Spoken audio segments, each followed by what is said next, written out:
आजकल शादीशुदा जोड़ों के अंदर इनफर्टिलिटी के बहुत ज़्यादा केसेस सामने आ रहे हैं। शादी के बाद साल हर साल गुजर जाते हैं लेकिन फिर भी बेबी आप कंसीव नहीं कर पा रही, हमल नहीं ठहर रहा। और हमल ना ठहरने की वजह ज़्यादातर ख़वातीन के अंदर जो देखी गई है वो है हार्मोनल इम्बैलेंस, यानी कि हार्मोन्स आपके ख़राब हो जाते हैं जिसकी वजह से सारा निज़ाम गड़बड़ होता है और आपकी रिप्रोडक्टिव जो हेल्थ है वो मुतासर होती है। आपके खाने पीने की चीज़ों के अंदर, हवा में, पानी में, खुराक में, माहौल में केमिकल्स मौजूद हैं जो आपके हार्मोन्स को ख़राब करते हैं। तो आज की इस वीडियो में हम डिस्कस करेंगे कि ख़वातीन में हार्मोनल इम्बैलेंस जब हो जाए और वो हमल कंसीव करने के लिए कोशिश कर रही हैं तो कौन सी अलामात उनको अपने अंदर नज़र आएंगी और फिर इस हार्मोनल इम्बैलेंस को उन्होंने किस तरह से नेचुरली ठीक करना है बगैर किसी मेडिसिन के। मेरा नाम है डॉक्टर ताहिर, चैनल है आपके लिए डॉक्टर हेल्पिंग हेल्थ, तो सब्सक्राइब जरूर कर लीजिएगा। अब आपकी रिप्रोडक्टिव हेल्थ अगर ठीक रहेगी तो हमल ठहरने में भी आसानी होगी। आपकी बॉडी के अंदर कुछ ग्लैंड्स होते हैं जो कुछ केमिकल्स बनाते हैं और ये केमिकल्स, ये हार्मोन्स आपके जिस्म के अंदर काफ़ी सारे जो फंक्शंस हैं उनको रेगुलेट करते हैं, साथ ही साथ आपके मेटाबॉलिज्म को भी कंट्रोल करते हैं। अब ख़वातीन के अंदर जब दो हार्मोन ईस्ट्रोजन और प्रोजेस्टेरोन अपने बैलेंस के अंदर नहीं रहते तो हार्मोन का इम्बैलेंस पैदा होना शुरू हो जाता है। अगर आपके अंदर भी ऐसा हो रहा है तो अलामात पहले आपके अंदर कौन सी आएंगी, फिर कैसे उनको ठीक करना है। तो अलामात की अगर बात करें, ये वीडियो बच्चियां भी देखें, टीनेजर्स भी देखें जो बलूगत को अभी पहुंच रही हैं, उनके लिए भी ज़रूरी है, या अगर आप बेबी प्लानिंग कर रही हैं तब भी आपके लिए जानना ज़रूरी है। तो अगर तो एकदम से आपको अपने वज़न के अंदर बदलाव नज़र आया है, यानी कि सर्दियां गुजर गई उसके बाद एकदम से आपने 6-7 किलो वज़न गेन कर लिया या आपने एकदम से 6-7 किलो वज़न लूज़ कर दिया, तो आप ये समझ रही हैं कि आपने जो वज़न गेन किया मोटापा हुआ। शायद सर्दियों में आपने डाइट ज़्यादा ली, घी मक्खन इस तरह की चीज़ें, पनीर वगैरह ज़्यादा यूज़ किया, हलवे लड्डू वगैरह इस तरह की चीज़ें ज़्यादा खाई हैं जिसकी वजह से शायद आपको ये वज़न गेन हो गया है, लेकिन एक्चुअली आपका मेटाबॉलिज्म सही नहीं था जिसकी वजह से आपने ये चीज़ें खाई तो ठीक, लेकिन आप इनको यूटिलाइज नहीं कर पाई। अब दूसरी जो सिम्टम यहाँ पे हो सकती है वो है पीरियड्स के अंदर डिस्टर्बेंस होना। आपका जो मंथली साइकिल है उसके अंदर इरेगुलरिटी आ जाना। तो बच्चियों के अंदर जो 14-15 साल की या इवन के 18-20 साल की हैं उनके अंदर थोड़े बहुत पीरियड्स अगर किसी महीने ऊपर नीचे हो सकते हैं, लेकिन जब आप 30 से 35 साल के बीच में हैं और आप बेबी प्लानिंग कर रही हैं, आप प्रेगनेंसी कंसीव करने के लिए कोशिश कर रही हैं, ऐसे में अगर आपके पीरियड्स इरेगुलर हो जाते हैं तो ये ठीक नहीं है।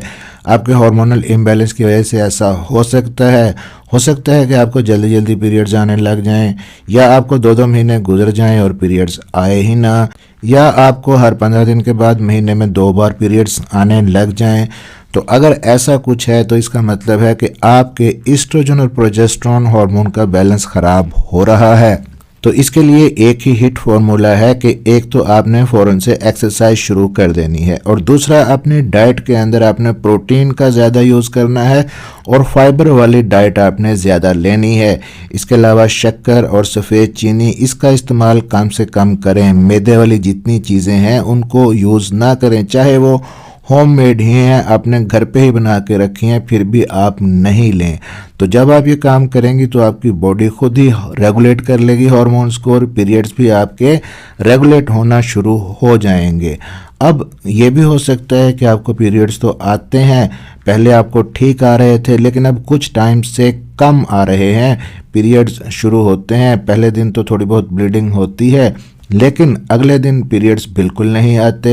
दिन ब दिन पीरियड्स आपके कम होते जा रहे हैं, या आपको बहुत ज़्यादा हैवी ब्लीडिंग होती है पीरियड्स के अंदर कि आप बहुत ज़्यादा निढाल हो जाती हैं। तो याद रखिएगा कि बाज़ ख़वातीन के अंदर थायराइड हार्मोन की वजह से, हाइपोथायराइडिज्म की वजह से, पीसीओडी की वजह से, हार्मोन्स की ख़राबी की वजह से इस किस्म का मसला हो सकता है।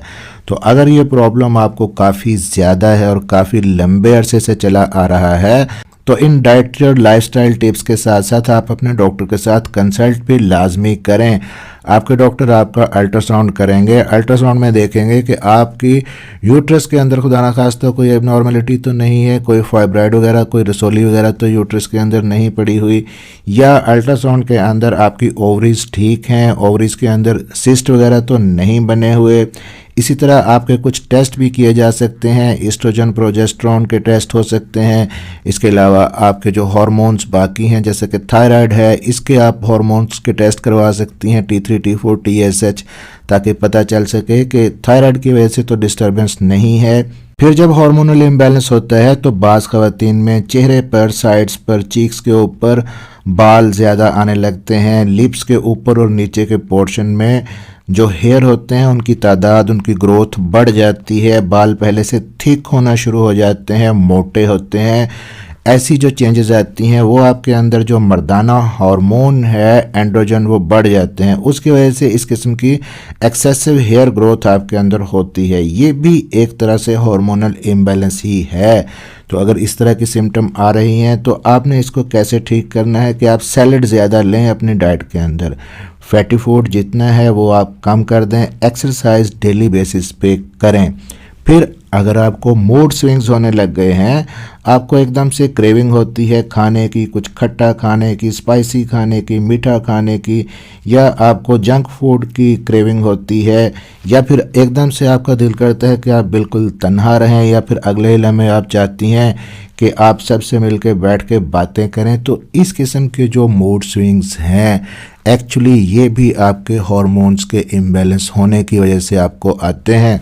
तो अगर ये हार्मोनल इम्बैलेंस आपको हो रहा है तो खुदा ना खास्ता आप PMS की तरफ जा सकती हैं, प्री मेंस्ट्रुअल सिंड्रोम आपको हो सकती है। तो उसके लिए भी ज़रूरी है कि एक्सरसाइज अपनी लाइफ के अंदर लाजमी शामिल करें। डार्क चॉकलेट आप डेली बेसिस पे लेना शुरू करें। वेजिटेबल सूप का इस्तेमाल आप ज़्यादा से ज़्यादा करें। इसके अलावा न्यूट्रिशन अपनी बढ़ाएं, डाइट के अंदर कैलोरीज बढ़ाने की बजाय न्यूट्रिशन बढ़ाएं। मैग्नीशियम रिच फूड बहुत ही हेल्प करता है, वो लाजमी लें।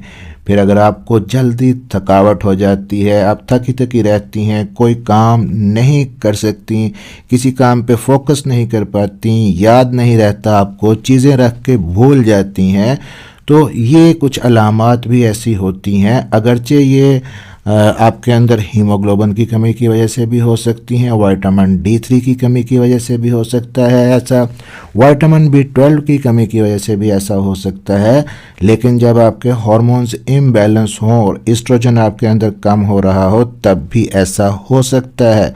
तो उसके लिए आप क्या कर सकती हैं, आप फ्लैक्स सीड्स लें, अलसी के बीज आप ड्राई रोस्ट करके रख लें। उसके बाद डेली बेसिस पे आप उन्हें रोटी के अंदर भी आटा गूंथते हुए डाल सकती हैं, या आप उन्हें चबा के भी खा सकती हैं। आप उन्हें स्मूदीज़ के अंदर, शेक्स के अंदर, जूसेस के अंदर डाल सकती हैं। सैलड के ऊपर स्प्रिंकल करके आप ले सकती हैं।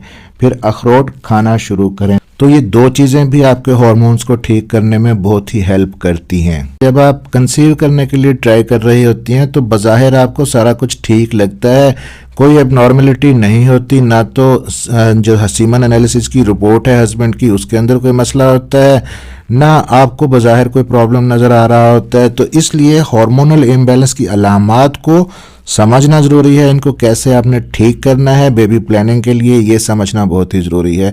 आई होप कि वीडियो हेल्पफुल रही होगी। चैनल को सब्सक्राइब जरूर कर लीजिएगा और बेल नोटिफिकेशन ऑन कर लीजिएगा। मिलते हैं अगली किसी वीडियो में, अपना ख्याल रखिएगा।